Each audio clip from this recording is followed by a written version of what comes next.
Hola, une question sur toutes les lèvres. Comment bien préparer son vide dressing qui approche à grands pas? On va voir ça ensemble. Step 1, trier ses vêtements. Pas besoin de s'encombrer pour rien, surtout qu'on sait très bien qu'on met que 20% de sa garde-robe. Dans les vide dressing, on vend des vêtements que vous ne portez plus, propres, sans taches, sans trous, sans boutons manquants, sans problème de couture. En résumé, des vêtements impeccables que tu pourrais mettre aussi et que tu aurais aussi envie d'acheter. Le plus dur, ça va être forcément l'étape trier. Je te conseille de le faire avec une amie ou devant ton miroir, même toute seule, et checker ce qui te va, ce qui te va pas, quel code te va mieux, etc. Et garder que des vêtements qui te vont bien et que tu mets, dans lesquels tu es à l'aise. Dans les vide dressing, donc du coup, nous on loue des portants comme celui que j'ai derrière moi. Et l'idée, c'est de trier un petit peu ta garde-robe selon les couleurs, parce qu'un stand qui est trié selon les couleurs attire beaucoup plus le regard et va beaucoup plus faire venir les gens vers ton stand et te donner une possibilité de vendre plus. Du coup, concrètement, ça donne quoi? Donc, welcome to ma garde-robe pas du tout rangée. Donc, je fais un peu le tri dans tout ce que j'ai. J'essaye de tout essayer. Et je regarde ce qui me plaît ou me plaît plus. Donc, je fais le tri dans tout ça. Par exemple, je me dis, je veux plus de tout ça.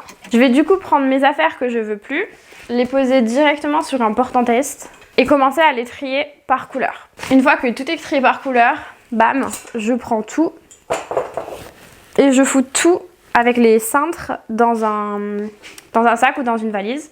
Comme ça au moins, dès que j'arrive sur le vide dressing, bam, plus rien à faire. Du coup, je complète aussi les portants de caisse un peu fourre-tout. Les gens, ils aiment bien fouiller. J'essaie de faire peut-être un petit écriteau, tout à 1 euro, tout à 2 euros. Les gens, ils aiment bien. Step 2.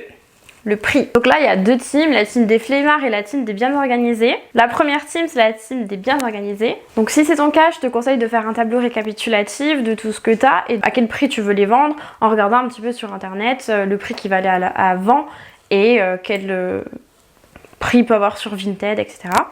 Et faire un petit peu un mix. Au plus tu mets cher, forcément au plus ça va être compliqué à vendre, mais après tu peux toujours baisser le prix au milieu de la journée. Dans cette team là, souvent t'étiquettes, donc chaque article tu mets une petite étiquette de prix.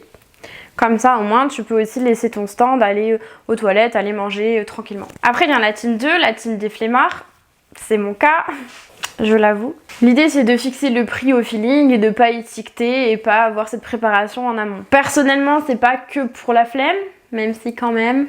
C'est aussi parce que du coup les gens ils viennent voir ton stand, ils regardent, ils te demandent le prix et là à ce moment là tu vois si les gens sont réticents au prix que tu indiques et dans ce cas là tu as une marge de négociation qui peut commencer alors que si tu étiquettes directement les gens ils regardent et puis ils s'en vont quoi.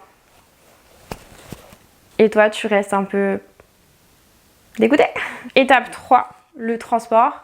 D'où l'étape de la valise pratique. À ce moment-là, comme je le disais tout à l'heure, l'idée c'est de récupérer tous tes cintres, tout foutre dans la valise et te casser. Et vu qu'il y a déjà tous les cintres sur les vêtements, tu gagnes un temps fou quand tu arrives et tu peux aller faire ta live. Regarder les autres stands et être en avant-première pour trouver des trucs cool. Bien que l'idée c'est quand même de vendre de base.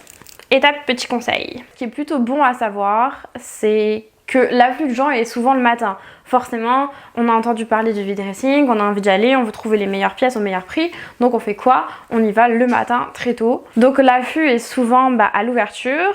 Il y a une pause un petit peu à partir de 13h.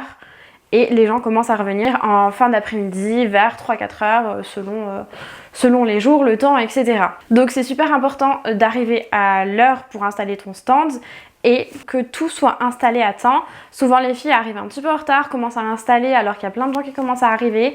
Donc ça c'est le fail et tu rates beaucoup de ventes. Petit aparté, faut pas non plus arriver trop en avance parce que du coup l'orga organise et du coup on n'aura pas forcément terminé toute l'installation avant que toutes les filles arrivent si elles arrivent une demi-heure en avance. Ce qui a pu arriver et créer beaucoup de sbull, donc on évite. Étape 4 ou 5. Ultime étape, vérifier son matériel. Faut penser à prendre du réassort dans la voiture si jamais on vend beaucoup. Sait-on jamais, ça peut être pas mal. Ou si tu vois qu'il y a des articles qui se vendent pas du tout, qui plaisent pas du tout, tu dis bon bah je vais essayer autre chose, ça peut être bien. Donc des cintres obtenus haut et des cintres à pince pour le bas. Des étiquettes de prix pour la team organisée. Et du coup un stylo, ça peut aussi toujours servir si au milieu du dressing tu te dis bon bah je vais changer les prix ou je vais changer une affiche où j'avais mis tout à 2 €, etc. Un fond de caisse avec de la monnaie. Si jamais t'as pas Lydia, c'est cool de le télécharger parce qu'au cas où t'as toujours cette solution à proposer.